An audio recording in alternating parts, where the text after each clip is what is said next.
this gentleman. I don't think this workshop, but I don't care. I gotta say this. This little guy standing here by me, Charlie Walden, he's been a friend of mine for, I don't know how long. Something like that. Mud on his shoes and everything else. He come on in my house, grab that fiddle and start playing. So I'm gonna let him do one by himself. He's a better fiddler than I am. I like to think that I helped him along a little bit, but I'm gonna let him do anything he wants to do. Okay, Charlie? All right.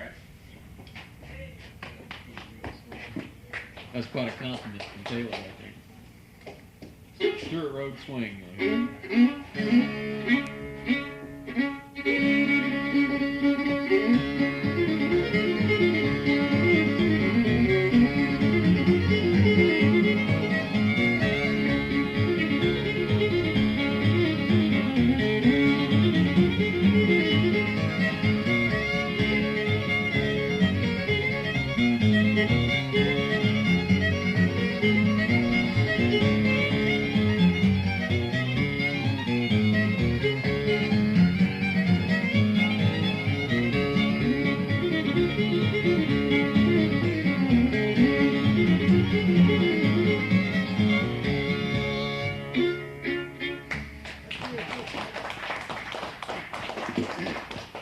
You know, he likes to make me want to break my fiddle up, but that's okay.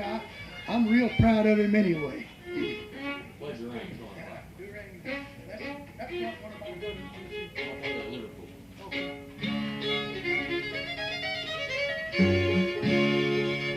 Liverpool?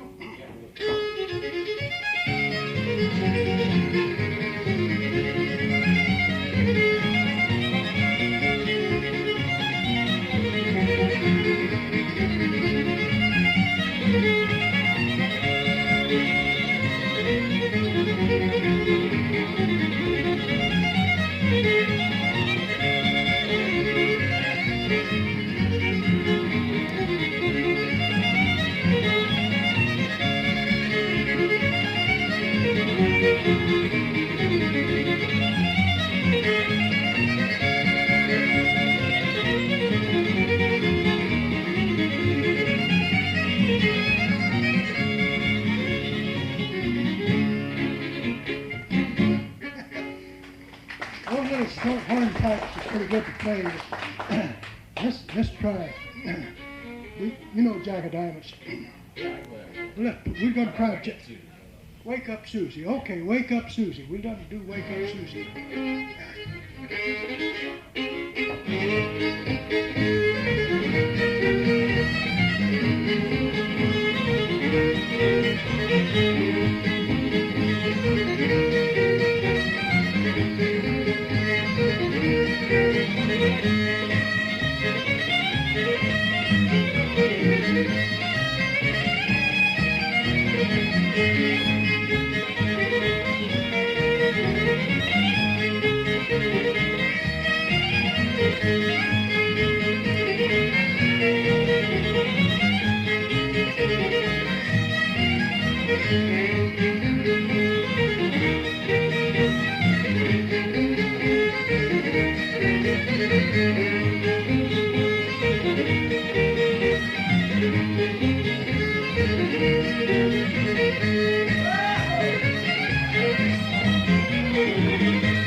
Well, that was Wake Up Susie. Here's a little tune I think came from it. It's called Jack of Diamonds. kind of show you the way old-time fiddle tunes follow one another.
We got time for another one.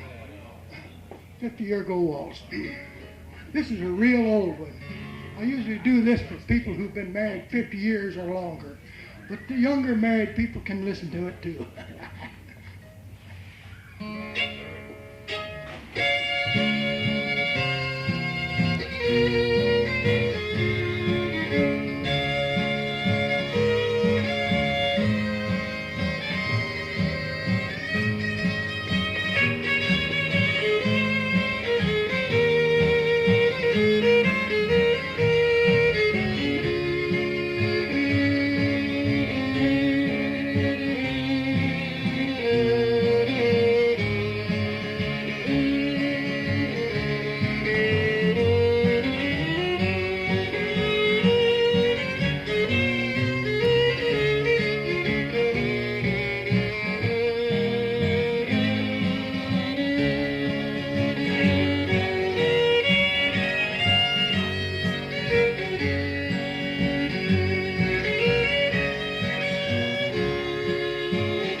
That's it, isn't it?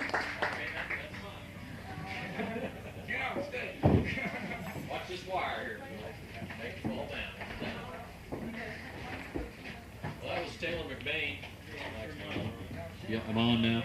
That was Taylor McBane. Y'all don't run off. We've got some more good music, or come back this way in a few minutes. We've got some more good music coming up. That was Taylor McBane from Columbia, Missouri, and he was accompanied by Bob Griffin and John Stewart. I'd like to say a little bit something about the festival. This is the Frontier Folklife Festival. Which annual festival is this, Andrew? I think it's 9th annual Frontier Folklife Festival. And the main sponsor for the festival is the Missouri Friends of the Folk Arts. They've set up the festival. It's also co-sponsored by the St. Louis County Department of Parks and Recreation. Of course, this is their site.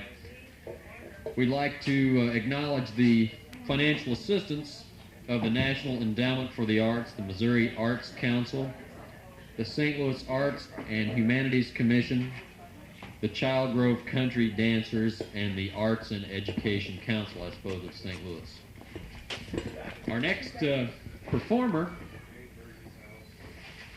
is a man who can play a lot of instruments, and he's been playing them for a lot of years, but I think the main thing you're going to do today is sing and play the dulcimer, is that right? right. Or the dulcimer, as you like to call it. You got a lot of fiddle players. We got plenty of fiddle players, it says, but this is Peter Graves. You got a good set right there. Good fiddle player. Yeah, we do. You got a lot of good fiddle players. Have something different. This is William Graves, and he's from Lebanon, Missouri, My daughter Vivian. accompanied by his daughter Vivian Owens. Thank you.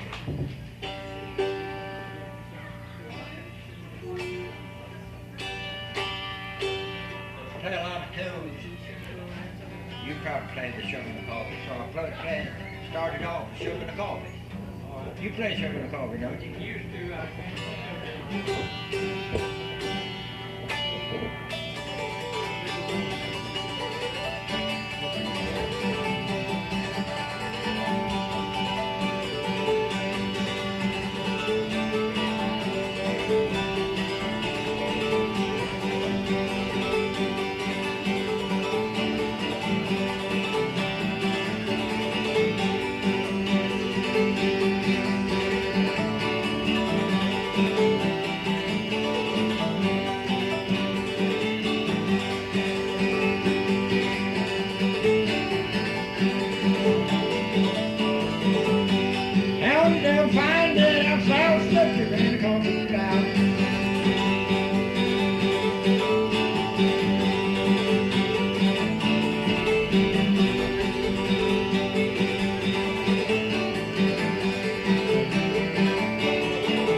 Darling, wait until I see you. I'll sing a little of it.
This is an old tune wrote way back years ago too, called Jesse James. You all familiar with that, Betsy?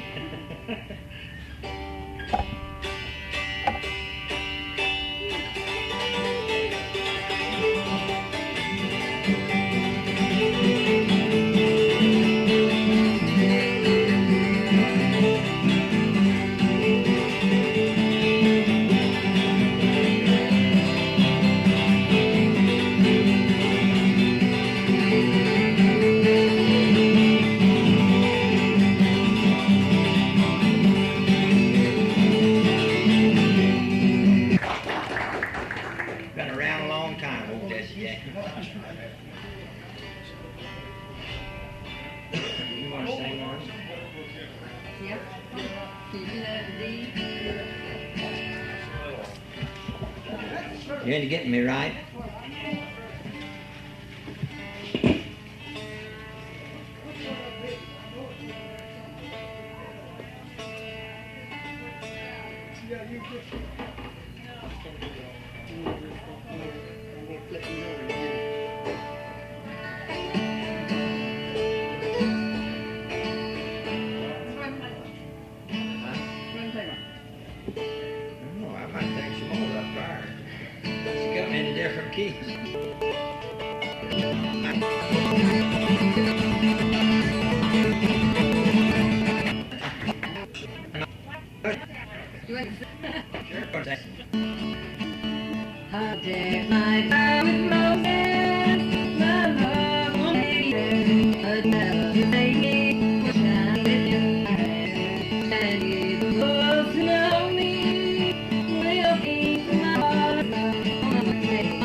And when the dance is over,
Get the number of that one?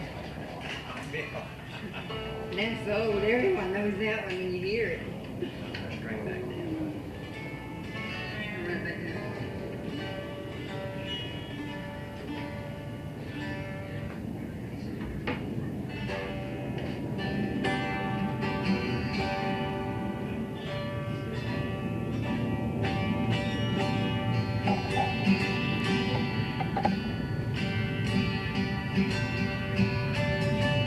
Going down the road. Feel that.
One more? No, you got more time than that. Play 2, 3. I got time for Joe Bauer now. Let's do 2 more. Yeah, that'd be 7 good minutes? old Joe Bauer. 7 minutes? I can't. I don't know. I may have to borrow a minute or two on that one. This be Joe Bauer? This goes back to 18 and 49. That's the first back as I could range to get a song.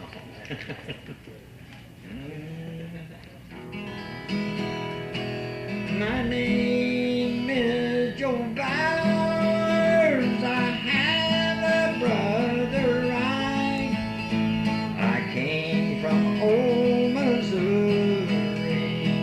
all the way from Pike. I'll tell you why I left there and why I came to roam and leave my poor old man so far away from home.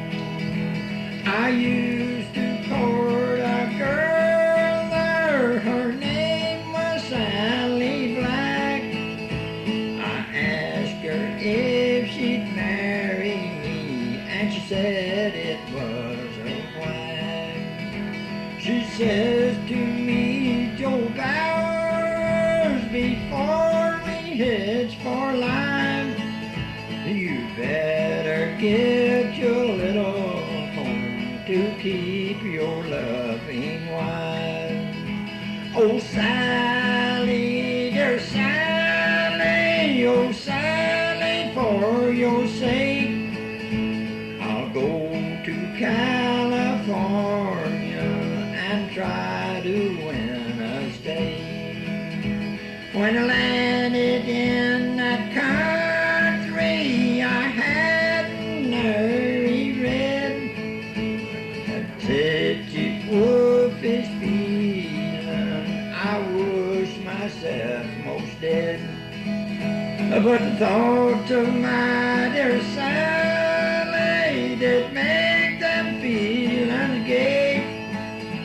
Upon a million boulders, down on 1,000 bricks. I worked both late and early, in rain and sun and snow. I was working for my Sally, it was all the same to Joe. Here's where it turns. At length I got a letter from my dear brother Ike.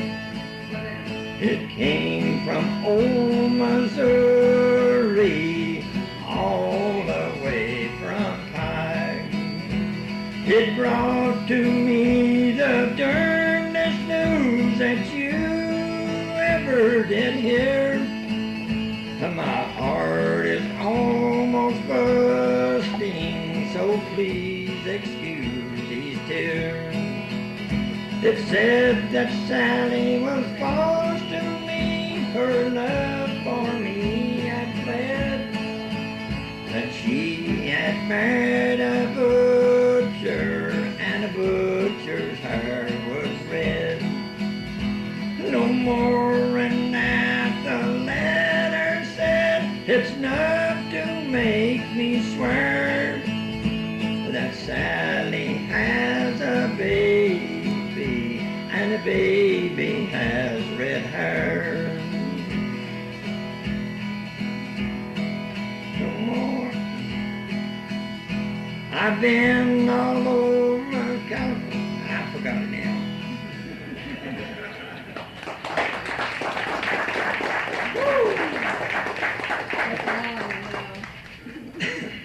How much the rest? I just dug that out the other day. I'll get the rest of that. What's the rest of that?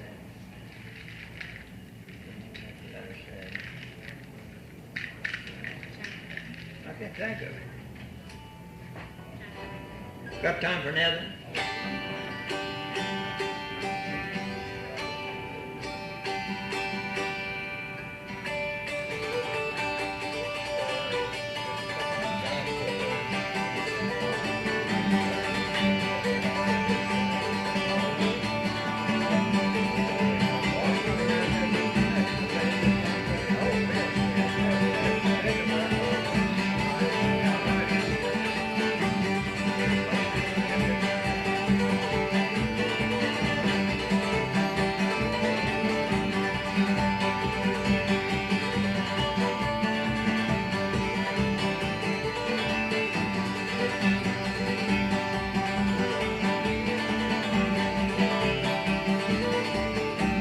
16 or 17, leader circle blind. I'm going down that rocky road to see that gal of mine.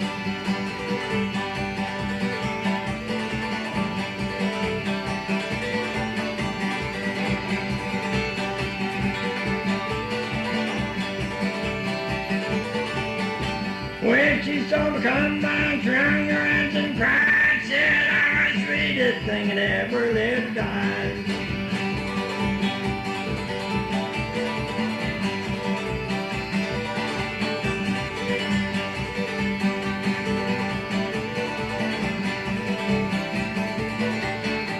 She threw her arms around me like a grapevine around the ground, said I was the sweetest thing that ever went come.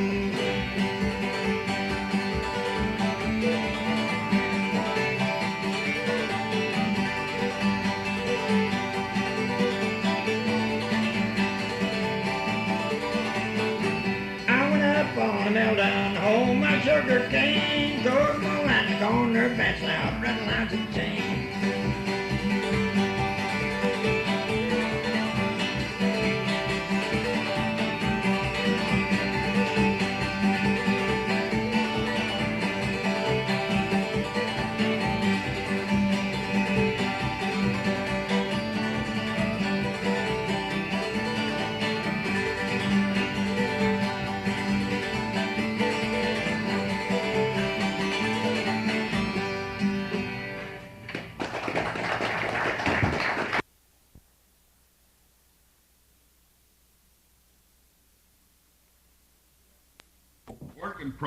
Properly, I'd like to introduce this gentleman to you first. I've known this handsome gentleman, I mean handsome, don't look at that, man, look at that. Red, green, and a white cap.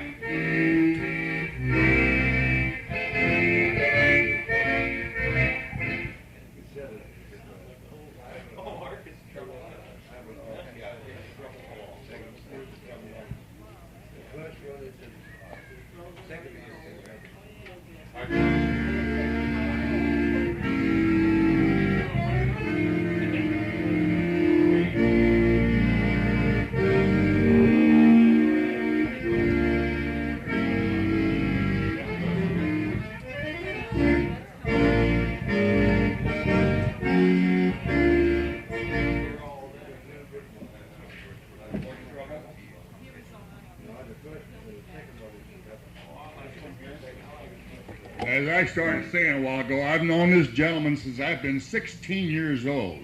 So that tells you I'm still spring chicken. But anyhow, this is Mr. Helmut Peters.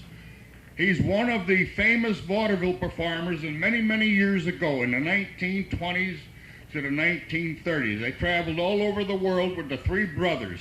There was Max Peters, who was 88, and he just passed on last year. And then there was Mr. Bill Peters, who was 86 when he passed on 2 years ago. And Helmut is 87 this coming January, and he's going to perform for you. I think that's just marvelous. Let's give him a little hand here. And in 1980, to show you how famous this gentleman is, he traveled all over the world with his brothers. When they were in the vaudeville, they played with the Orpheum Theaters years ago and the Orpheum Vaudeville Circuit. And they also played in Germany, Mexico, South America, the Bavarian countries, and they played throughout the United States. The fact is, they played for Lawrence Welk's parents, and they invited him to stay with them for a couple of days. So he knows Lawrence Welk too. He says he's still learning, Lawrence is. Well, Helmut, have you decided on a nice selection to play for these young people? Well, I think I'll start off with the Waltz Petite. Well, Petite Waltz, the French waltz. Waltz Petite.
You know, that's an instrument that's very difficult to play, especially as cold as his fingers have got to be.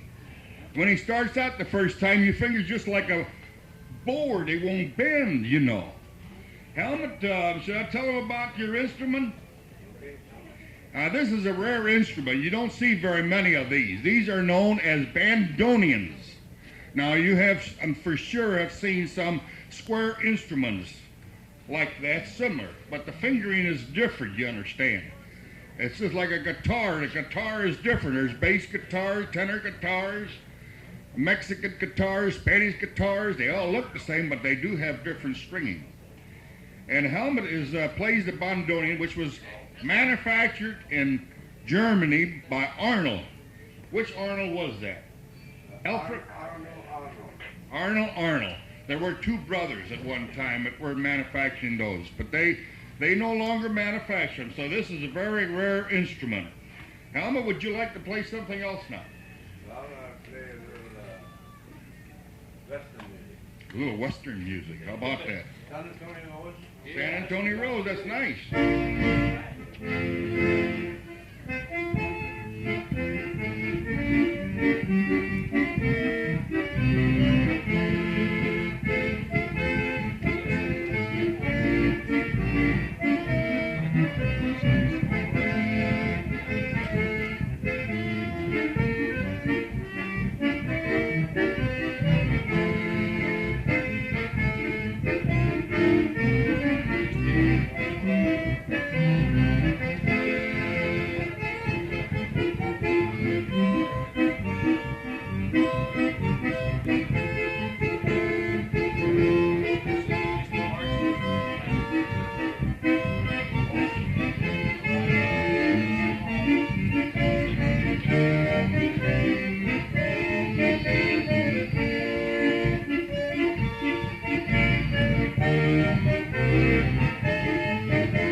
Question.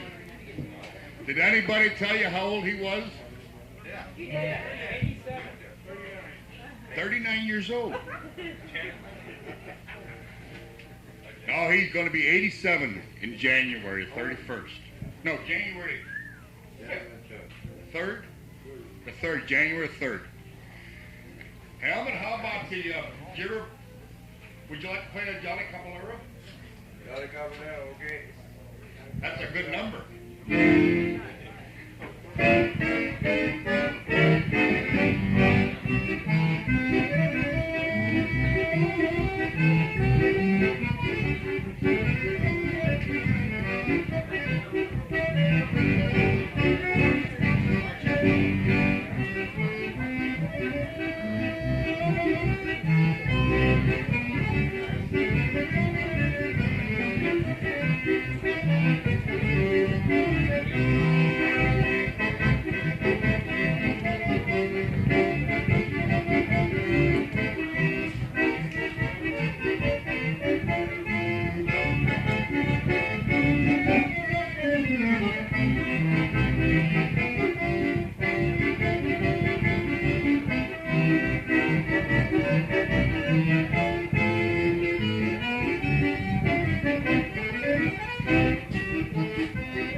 essentially the same music.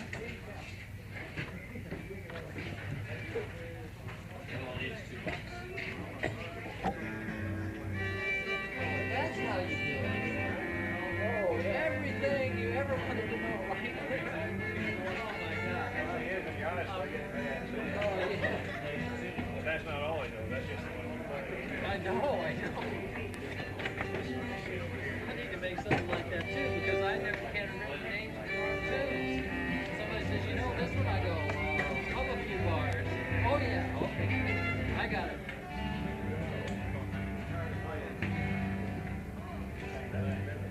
Yeah, yeah.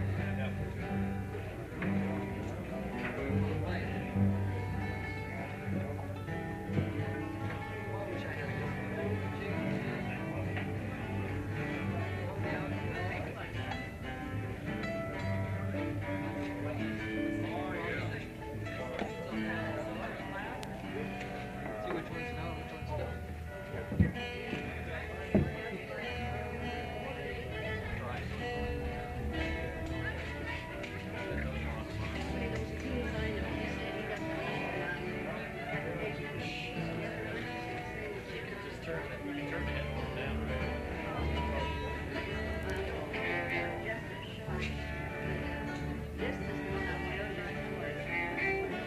Well, I guess we'll get this thing started.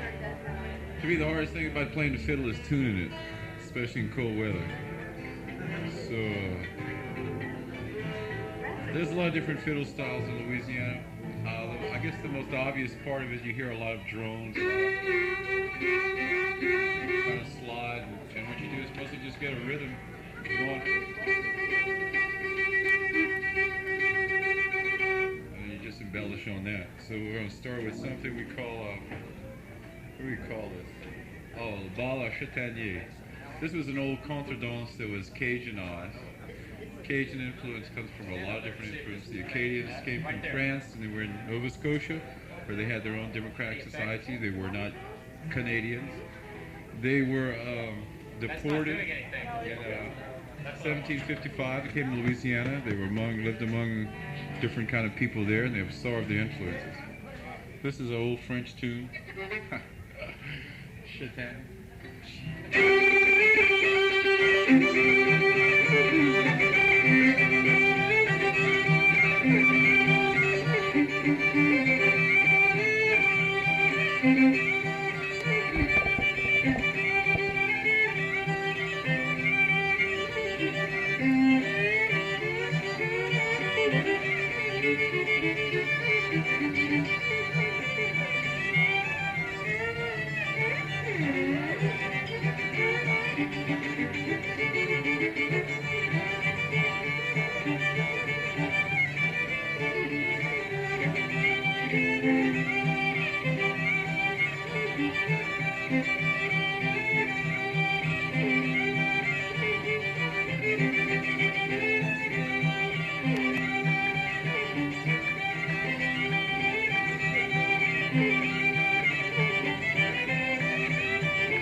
Sound is a waltz. Here you hear a lot of drones in this one. This is called Waltz the Big Woods, Waltz de Grand Bois.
question while we're here. Yeah, I want to. Let me see what else. There's also a blues style that's associated with this. It's not blues like we know 3-chord progression whenever, but a bluesy feeling. Let's do a little bit about Les Bottle Up Prison. I've got a couple questions. You cannot ask questions. Can I ask you a couple of questions? Who did you? 439-848. Who did you? No, I don't want your phone number or your serial number. But I'm kind of curious who you got all these pieces from that you know, and those two tunes in particular. The first tune we got from Dennis McGee, who is still around kicking and playing. He's 91 years old. He plays fiddle. Dennis McGee brought Cajun music from the 1900s into the 21st century, if you want. He's the one. It was basically a fiddle style music, and then the accordion kind of took over in the 20s because it was so loud, and most fiddles melted in Louisiana. The second song I got from a man by the name of Varis Conal. Conal, that sounds French. He's actually, his grandfather was O'Connor, but he didn't speak a word of English, so they dropped the O. We don't need that. He lives in Lake Arthur. He has a cypress mill. He makes cane syrup. Did McGee, did he record some stuff earlier? McGee recorded, Yeah. McGee was one of the first recorders. He recorded in 1929. They did fiddle duets. And an important thing about Dennis, he recorded with one of the first black musicians, French musicians to record, was Amédée Artman. And he's still playing today. Dennis considers anything after 1940 a new song. Good attitude. Thanks. That was easy. Okay, here's one from Ken Refano. It's kind of a, what is it, blues waltz?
was one song, but it ended up three. It's a medley of three reels.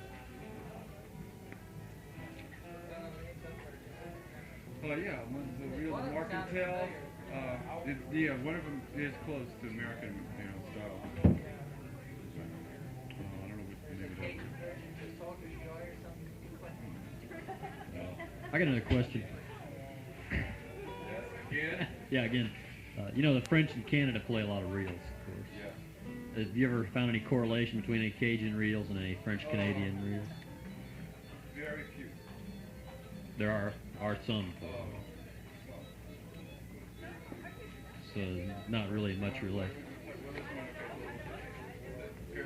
Why don't you play one more for us and yeah, like that. This is close to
Thank you all very much.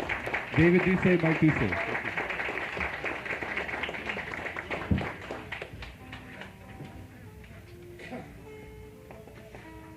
That's how they do it down in Louisiana. And now we're going to hear how they do it down in Springfield, Missouri.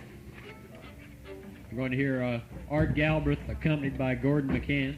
It's a little warmer than it was when they played earlier today, so I don't think they'll have too much trouble.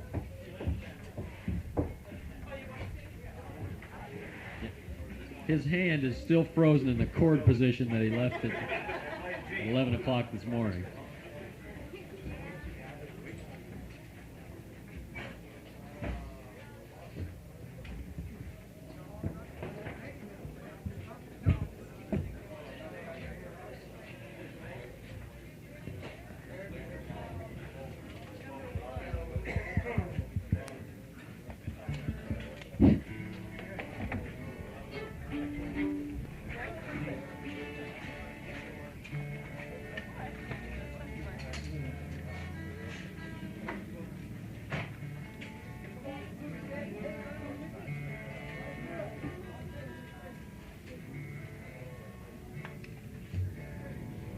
This is different.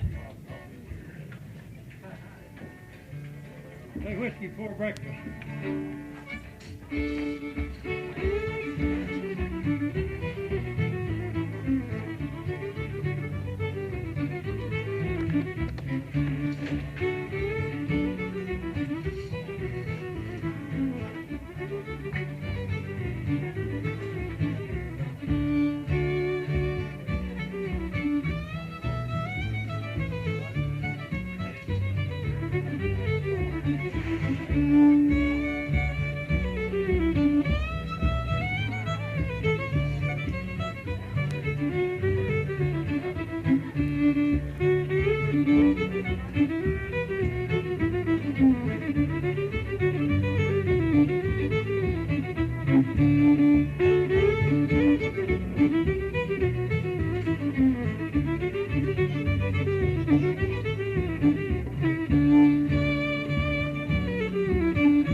the Missouri Waltz with a little part in it that you don't often hear.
Played the Duke's Hornpipe.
Thank you.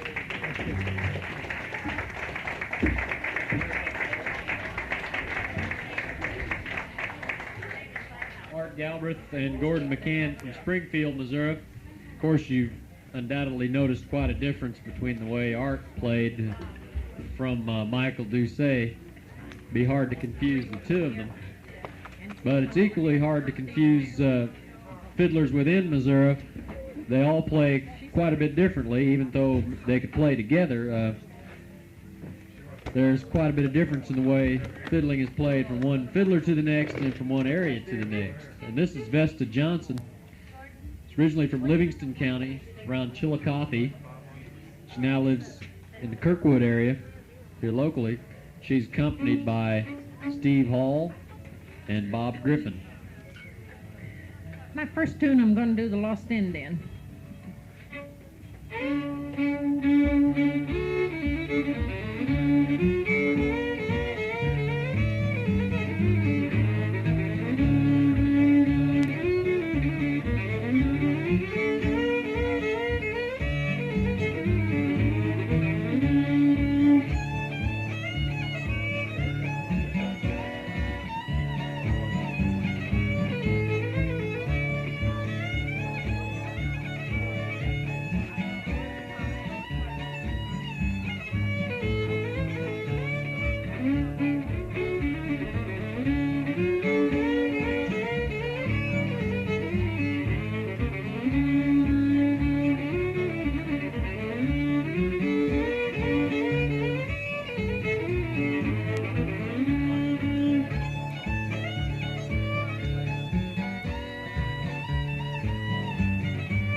going to do an old Irish tune called Great Day in the Morning.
Thank you.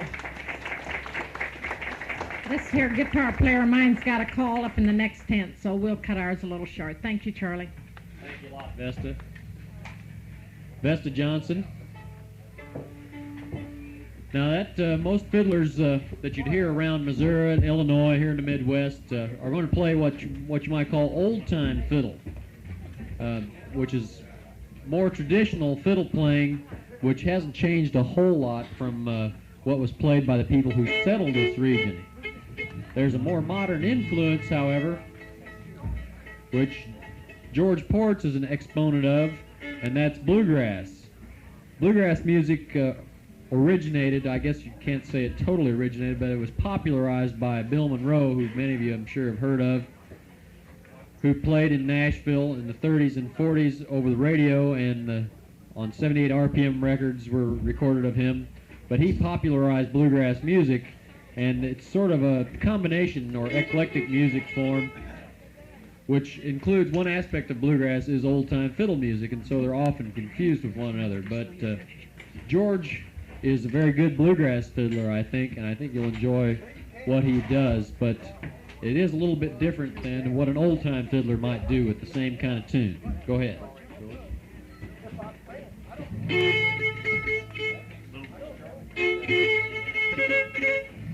Dave, let's do an old fiddle tune here that I learned in old-time style, but then in bluegrass, when we get around the bluegrass festivals, we have 5 or 6 fiddle players, and we kind of start jamming, so when you have that many fiddle players all in one jam session, you say, now, wait a minute, we can't all play the same, you know, we got to make things interesting. So as you heard the old-time fiddlers play some of the tunes, we'll take the same tunes and put a little what we call a few bluegrass licks in them, and this is how it might go.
That was an old festival favorite there that probably you'll hear at a bluegrass festival. If you're not 5 minutes there, that'll probably be a tune you hear right away. Let's do another bluegrass tune that the Bluegrass Alliance came out with in the 70s, and this is called The Red-Haired Boy.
You know, another kind of tune that we like to do on the bluegrass festivals, and of course our job there is to entertain, you know, and have a lot of fun, and so we do a lot of tunes that are like that, and one of them that we always get a lot of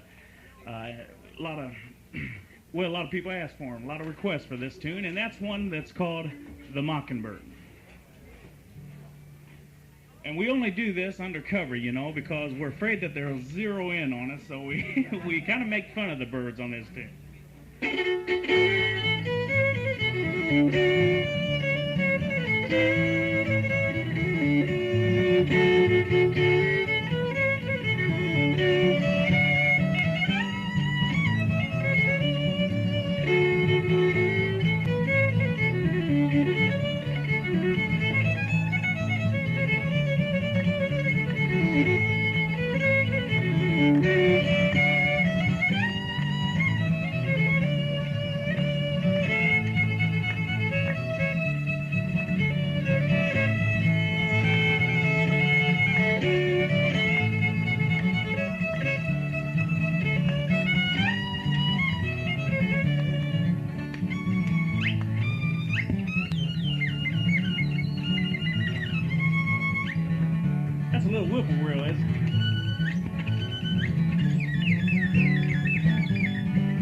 Goony bird. That's a little goony bird.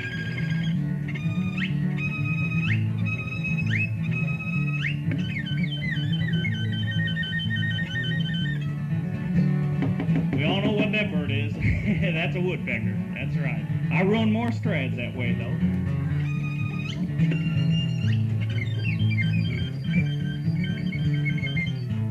You know, Dave, we've done about every darn Missouri and Illinois bird there is, you know. In all those bird calls was about every one, except the most popular bird of all, you know, Dave. We've done every bird, but we haven't done the chicken, you know. That's a chicken.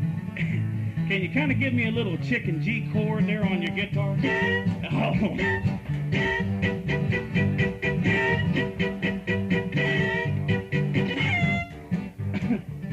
Is that it, Dave?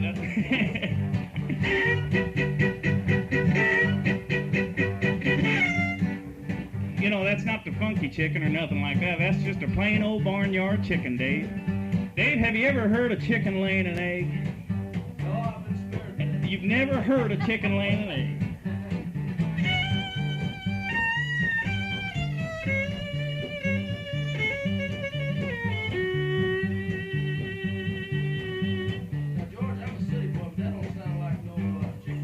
Well, Dave, you don't understand. That was a little mood music, you know. You don't expect a chicken these days to just go out and just lay an egg right off, you know. You got to get the chicken in the mood of laying an egg. You know, they've got piped-in music now that this is 1984. So now that we've got the chicken in the mood of laying an egg, let's go ahead and let's get that hen and laying.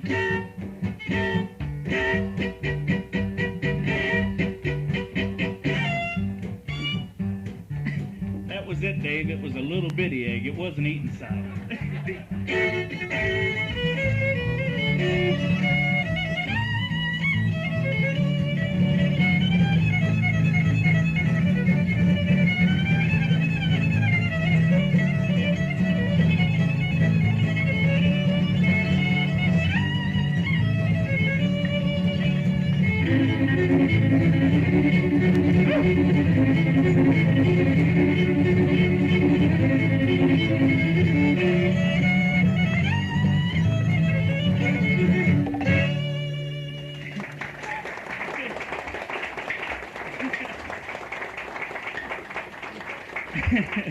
We have a lot of fun with that tune because we don't know it very well. That's why we have a lot of fun with it. Dave, let's just do one last tune here that you'll probably hear all the fiddlers do at a bluegrass festival. There's one main reason is because we do get a lot of requests for it, but that's something that we can kind of fool around on and have a lot of fun with and make a lot of mistakes and nobody knows it. And that's called the Orange Blossom Special. So Dave, kick me off on a little of that.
Bell.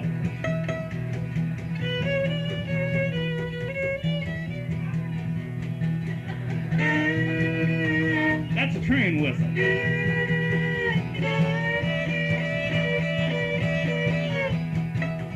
You know, I've been plucking my string up here, you know, and my guitar player's about to have a double hernia right in front of you.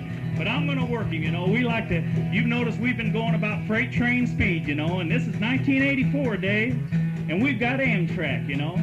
So that just kind of revolutionized fiddle playing. Didn't know that, did you? Well, let's just kind of speed it up a little bit and see what we can do on this tune.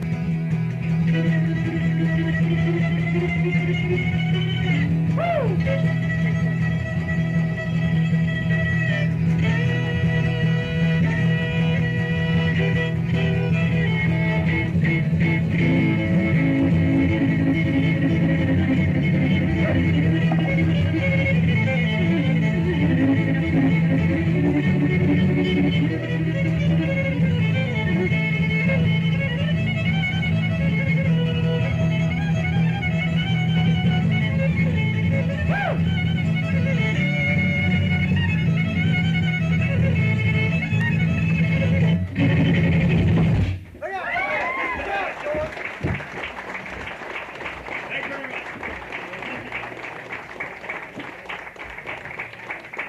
I guess one thing you can say about bluegrass fiddlers, different from old-time fiddlers, they tend to get a lot more excited about their music, too.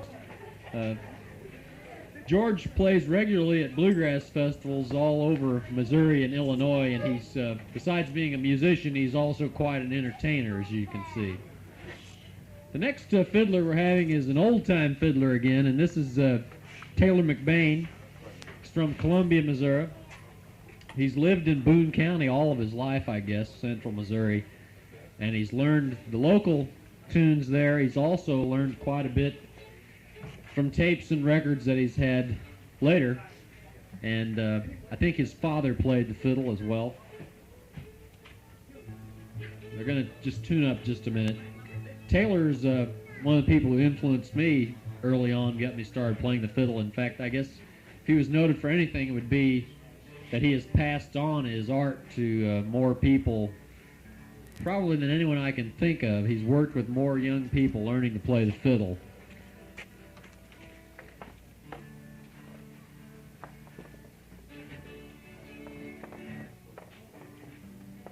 So here's Taylor McBane.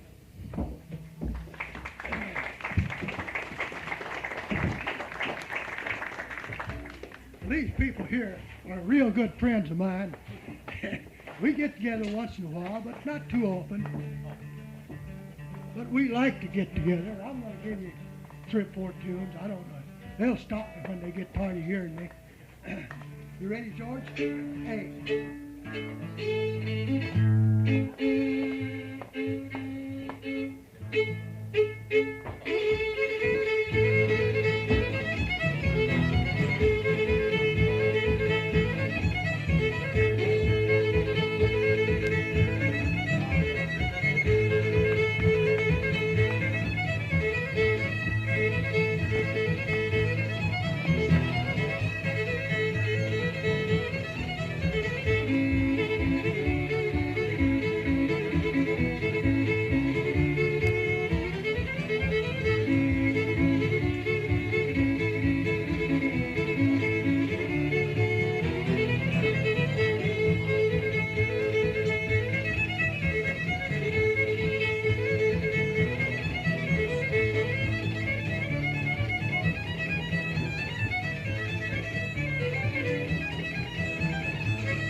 Dance around, Molly.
Well, I want to play one George kind of like Marmaduke Hornpipe. Is this mic on?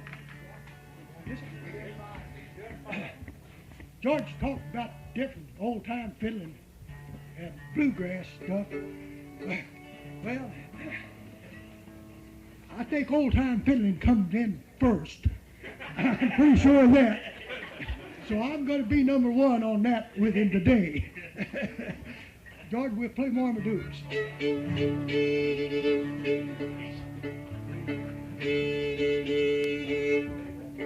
little gal ready?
Try the Red Fox Waltz in.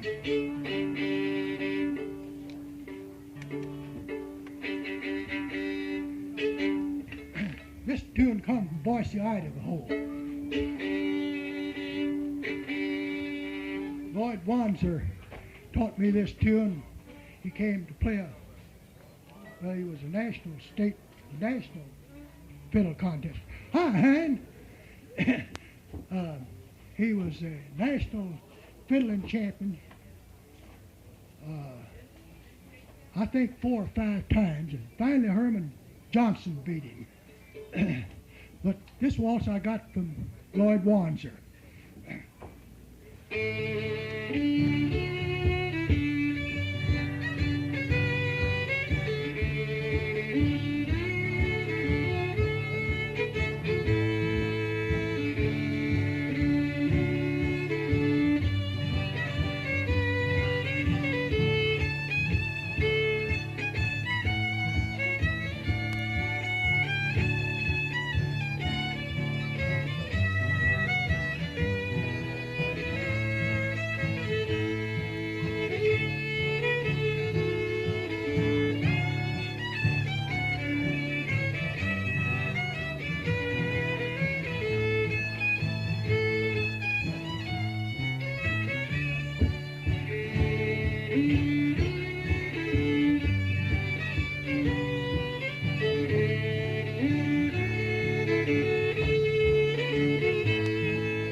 Okay, you want another waltz, you want another hold down.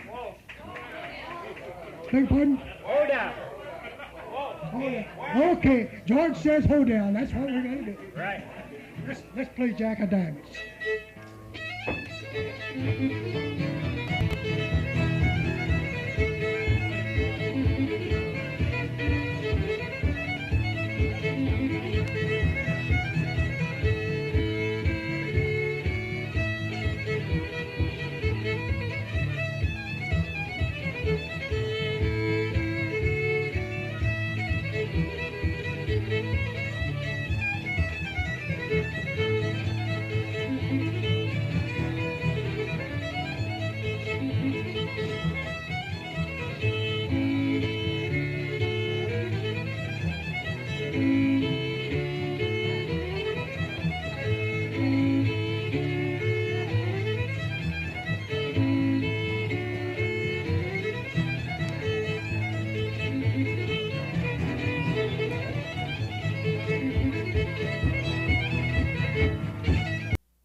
band that's supposed to play here will be here in a few minutes. If you just bear with us.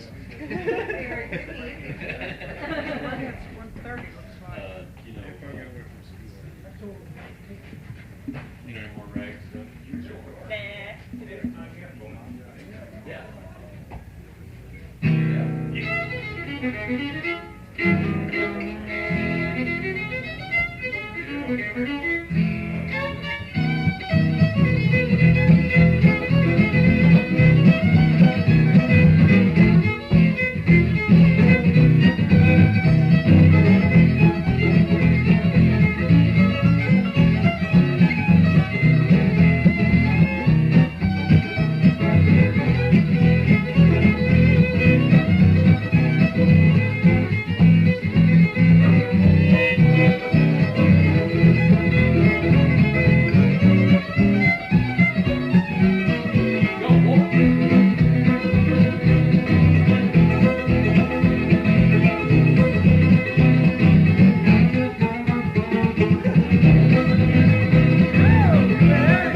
I'll try.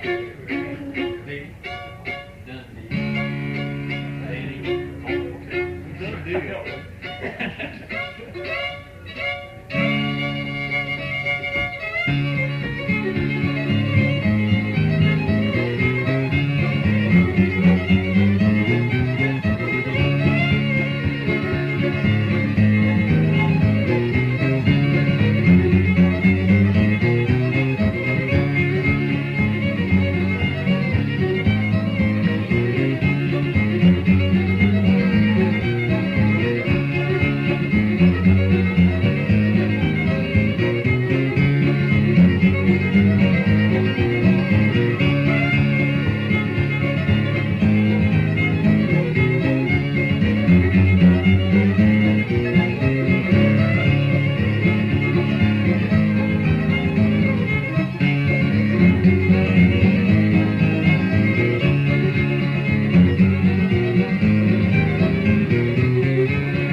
Well, that was the impromptu 3. Now, our next group that's going to perform is, am I on here? Oh, okay. I can't hear anything. You can tell by the playing. The next group that's going to perform here is George Ports is not the name of the group. What is the name of your group, George? Did your group have We got the 4 generations here. the 4 generations, okay? And they will have 4 generations of fiddle players before you're done. George Ports is a fiddler from O'Fallon, Illinois. And I've known him a long time, but I've seen him at a lot of fiddle contests around Missouri, but I've never had the privilege of hearing him play with his family.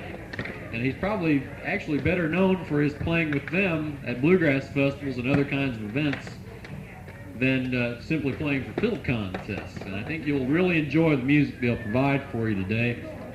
Some very good, solid bluegrass from the plains of Illinois. So it's going to take them a few minutes to get ready. This is the Frontier Folklife Festival for 1984, and I'd like to welcome all of you out who braved the little bit of inclement weather today to come out and hear the music and see the crafts here at the festival.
Let this one down to 2 or 3.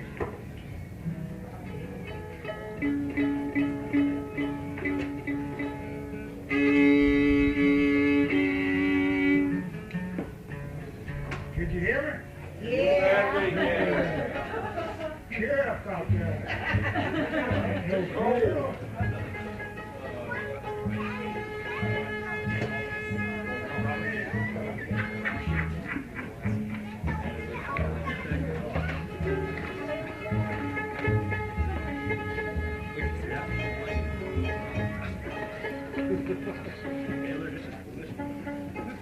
Thank you, buddy.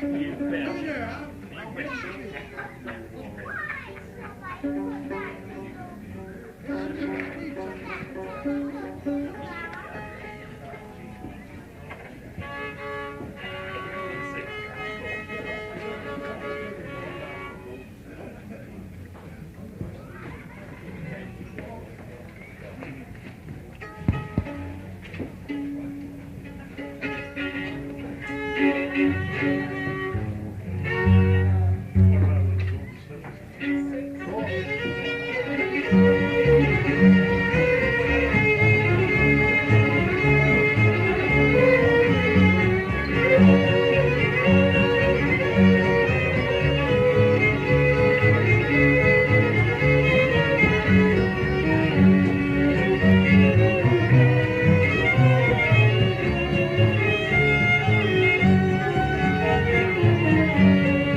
We've kind of have 4 generations of fiddle players up here today, ranging all the way from 10 years old to 89 years old. So we're going to show you a little bit of what we've kind of brought up and was raised as Illinois fiddling in the old country style. And so while we have our extra guitar man here, we're going to do another number here. All 4 of us have kind of played through the years as we grew up and learned the fiddling style from first my grandfather, and of course my mother, and of course my son learning it. And we're going to do a little Bob Wills tune here called The Faded Love. Here's pretty boy.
Somebody turned the heat on.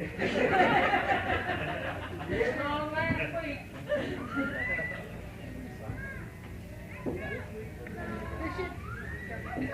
Well, as I said before, we kind of what we call have 4 generations of fiddle players, and it kind of all started back in the late 20s.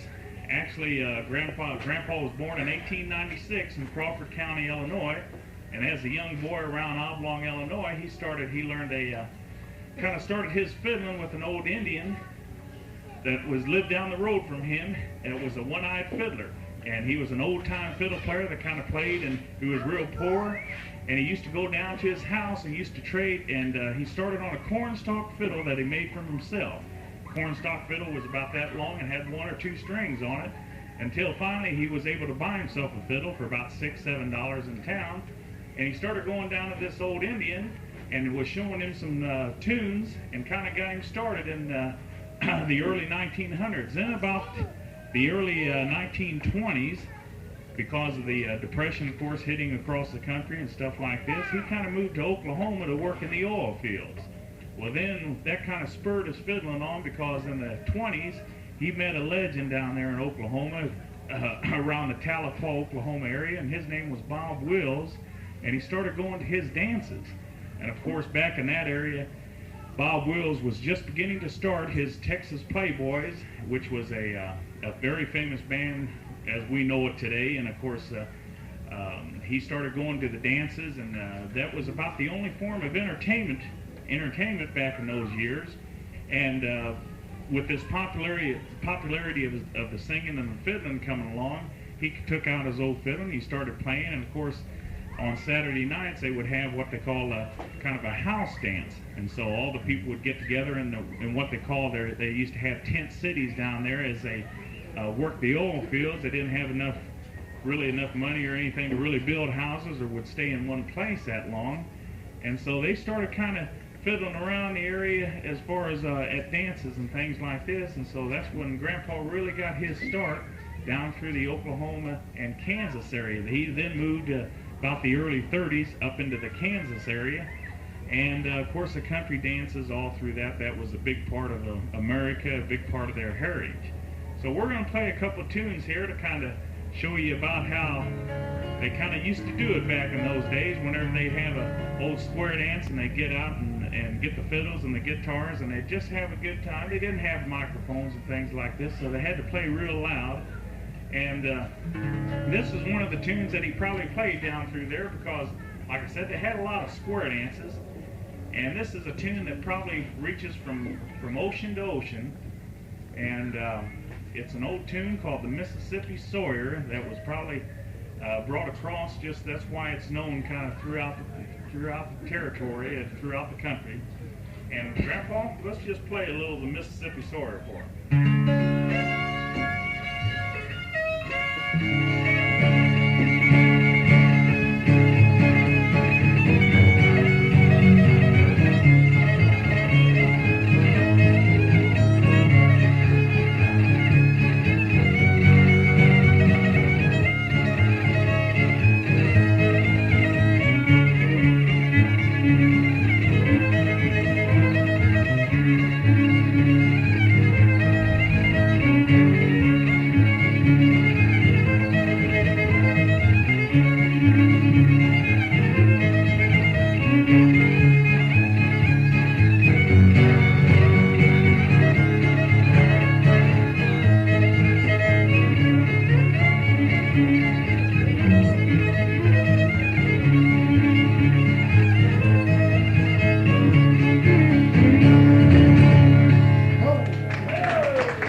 Used to kind of go around with Grandpa at these parties, and they used to trade off licks. And of course, when you start an old square dance, you'd probably play about 10 to 15 minutes, and there'd be 3 or 4 fiddlers up there kind of trading off because their arms would get tired.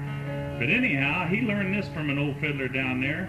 And of course, after a couple of square dances, they would do what we call a broom dance, and then they do probably what everyone refers to as a waltz. So here's an old waltz that he learned down in the Oklahoma Territory back in the late 20s, and this was called the Peekaboo Waltz.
tune that we learned down through there. And of course, we kind of got this one from Missouri.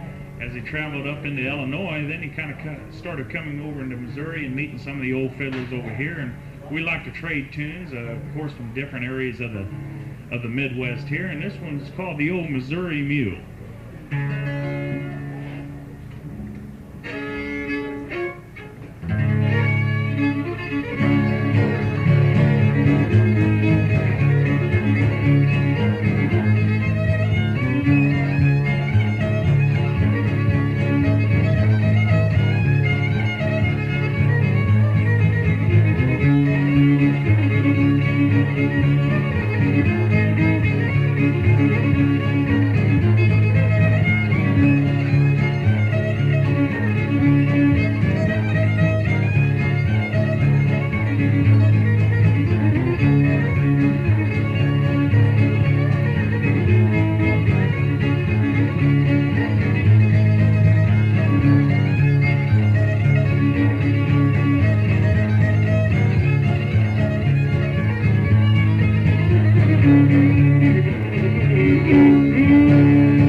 The 50s, where country music and folk music and what we of course know as modern country music kind of went through a trial period there, where rock and roll kind of came in and it wasn't being played except for maybe around the home communities a lot. And of course it never died there. The old jam sessions and get-togethers with the relatives and everything, that never did die. And so they kind of picked up tunes and traded them off with each other. And then there was a few performers that really came out in this area, and one was an old fellow from Arkansas that's, of course, living down there in Arkansas now, and his name was Grandpa Jones, and he used to do a lot of fair work and a lot of fairs, and he came up to Fayette County, Illinois one time, and Grandpa kind of got to talking to him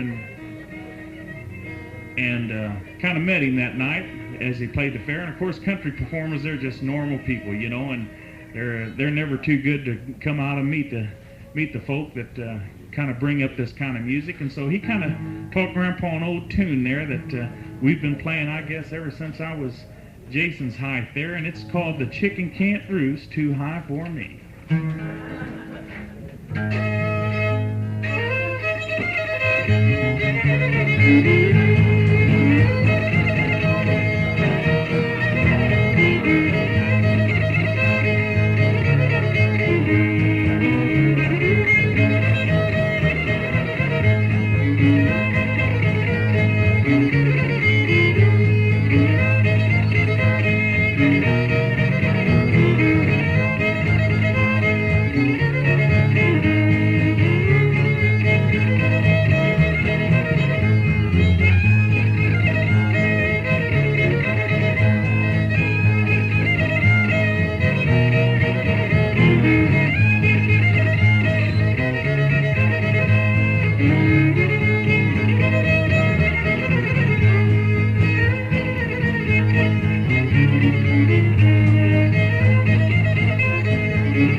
Kind of worked our way up into the 60s now, and of course that's when I kind of hit the scene a little bit as far as with Grandpa. He came from Brownstown, Illinois, which is up around central Illinois or Vandalia, Illinois, and in the 60s we saw a large emergence back to the old what they call the fiddling contest, where 10, 15, maybe 20 or 30 fiddlers all get together and they play 2 or 3 tunes. You have a list of about 3 judges out there, and those 3 judges pick what they think is the best 3 fiddlers out there, and so it got to be quite a crowd-pleasing type of activity. And in the 60s, Grandpa started entering a lot of these fiddling contests throughout Illinois, and up to date now, he's got over 70 trophies to show for his accomplishments, and he's the 8-time Illinois State Senior Division winner. So we've had a lot of fun with the contest. We've been able to meet a lot of good people and a lot of good fiddlers, and we've been able to trade off a lot of licks and things like this. So in the 60s, we started playing a lot of fiddling contests and kind of got well known throughout the Midwest a little bit going to these contests. But one big thing was that Grandpa kind of, back to the 30s again, he had a daughter. Of course, he had two daughters, and one was named Kathleen, which is my mother, and she started taking some formal violin training back in Oklahoma. And of course, she played with Grandpa down through as they went from Kansas to Oklahoma. And then in the 60s, when we started playing fiddling contests, she kind of took up the fiddle back up again. Of course, an art like this, you'd really never forget. And so we'd like to kind of feature my mother, Kathleen, here on a couple of tunes.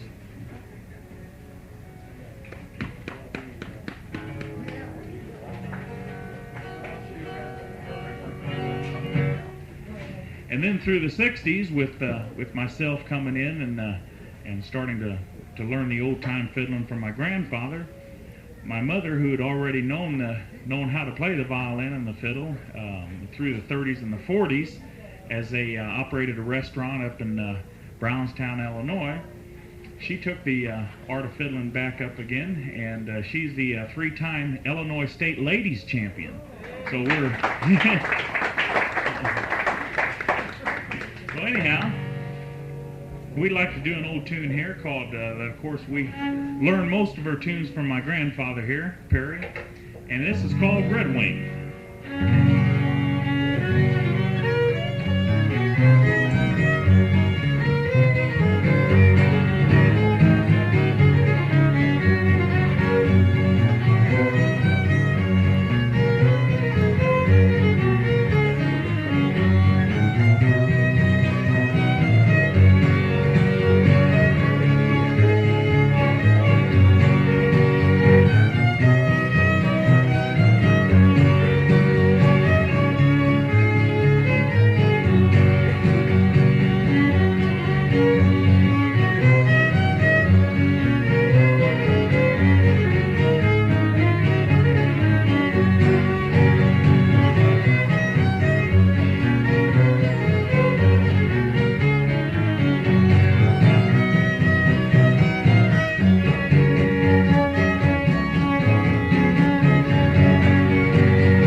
She's probably one of the ones that has had a little more of the formal training, and which has helped her on a lot of tunes, such as her hoedowns, and especially on what we call our waltzes. So we're going to play a pretty waltz that is played throughout the Midwest quite a bit, and this is called the Killer Waltz.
you know, growing up in Illinois, which is a little different than the Missouri region, we have to play for a lot of dances, and of course we're kind of have a lot of German settlements in the Illinois region, you know, and which means we play a lot of polka dances and things like this, you know, and with different instrumentation and stuff like this. And so one of the tunes that we played quite a bit of, and that was Just Because.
Like I said, during the 60s, we were kind of playing a lot of fiddle contests and, of course, a lot of jamming. And I kind of got into a little, as I learned the fiddling trade from my grandfather, I kind of got into a little of the bluegrass part of the country music part.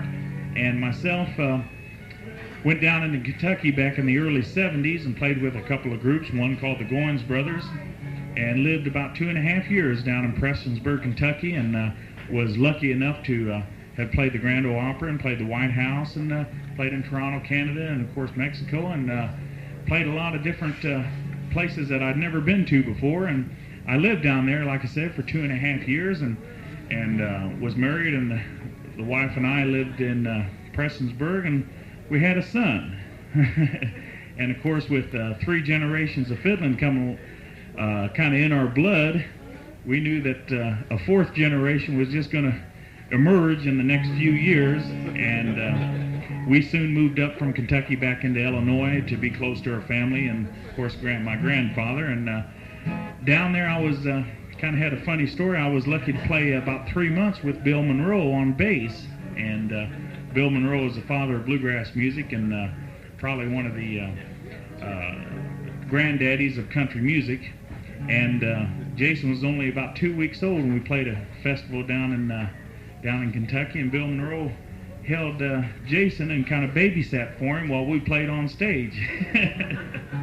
So he kind of got winged on this kind of music right away. And Jason's 10 years old now, and Mom has over 35 trophies that she has won throughout Illinois and Missouri. And of course we were talking about Grandpa a little bit, and Jason's been long. But at any rate, I think you'll want to stay around to hear this beautiful accordion playing.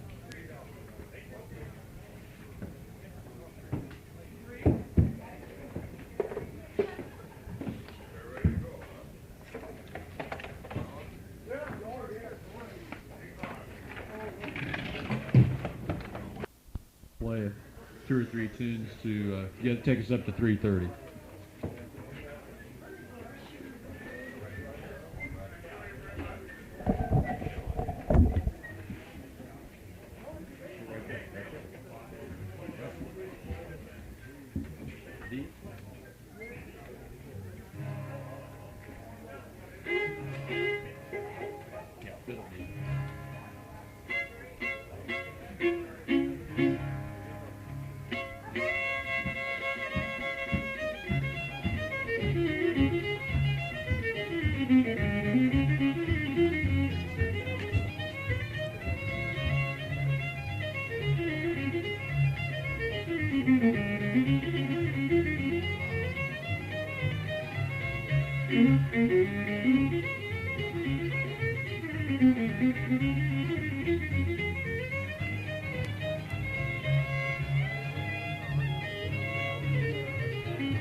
Tom and Jerry.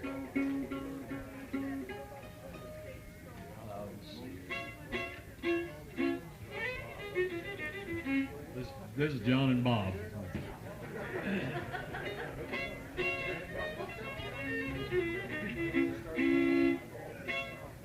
Let's try St. Anne's Reel. Yeah. Try a little St. Anne's Reel.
Play a little Mahoney's Reel.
Well, we're going to play one more, and then we'll have our accordion workshop.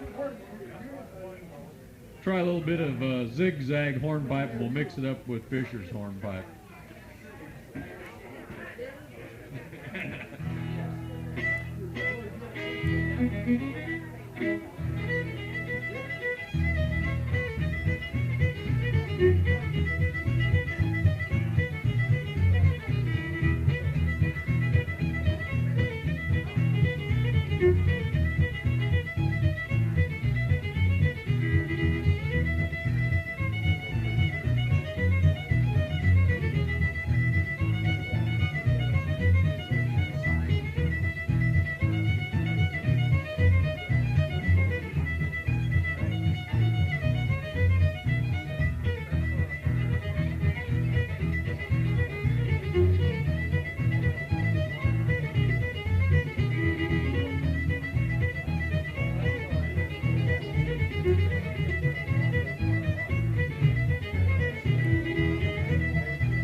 These dances that the Missouri dancers do can last a long time, but we're going to just do one change of sachet right and sachet left for you. And that'll be the end of the Missouri dancing. I think the Gannons are here, and we're going to let them go on for a little stint. And then the Nailers are going to play just briefly because they've got a wedding that they need to get to tonight, and we don't want to keep them too long. But we haven't had a chance to see the Gannons here either. So without further ado, we'll do another little Missouri square dance for you. Sachet right and sachet left.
see, I just want to give you the names of some of the people dancing there. I'm maybe not going to get them all right. Bill and Fern Golden, Henry and Fern. The ladies will dance and they'll be accompanied by Patrick on the accordion. Set this next to you. Okay, guys. Hey, I've got a tape. I would like to have a copy of those. Okay, put right in. There's no address. What I want is Cultural. We'd like to share with you some Irish jigging, and we're very impressed. It looks like we really came to the right tent. All of you, obviously, who dance can appreciate Irish dancing. We feel that Irish dancing is perhaps one of the most challenging types of folk dancing. It's certainly one of the most difficult to learn, and once you learn your basic 1, 2, 3s, you can evolve to all of our Irish dancing. We have several different kinds of dancing. We'd like perhaps to demonstrate our competition style dancing first. We would do for you a double jig, and then we'll do a slip jig. And the double jig that the girls are going to do for you is what we would call competition style jig. But it's a basic jig step of 1, 2, 3, 4, which is not unlike the time that our dancers had previously. So the girls will do for you a double jig.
Now we'd like to introduce to you Mitzi Matson. And Mitzi is 12 years old, and I would say she's one of the finest Irish dancers you'd see in Missouri. This year she traveled throughout the United States and Canada, and she won 17 first prizes. She's an open solo competition now, and her first dance for you today is a slip jig. Now the first dance you saw was a double jig, which was 1, 2, 3, 4, and a slip jig is 1, 2, 3. So Mitzi'd like to do her competition style slip jig.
We also do adult type of dancing, and now we'd like to do a dance that you would see in any house in Ireland. It's called the Harvest Time Jig, and that's done with less precision. It's just an expression of our culture. Again, it's done to jig time, the Harvest Time Jig.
You're a wonderful audience. I can tell that you appreciate dancing. We'd like to finish with our last number, which is we call a line-up jig with everybody doing a jig. Thank you.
Give a good hand to the Vivian church.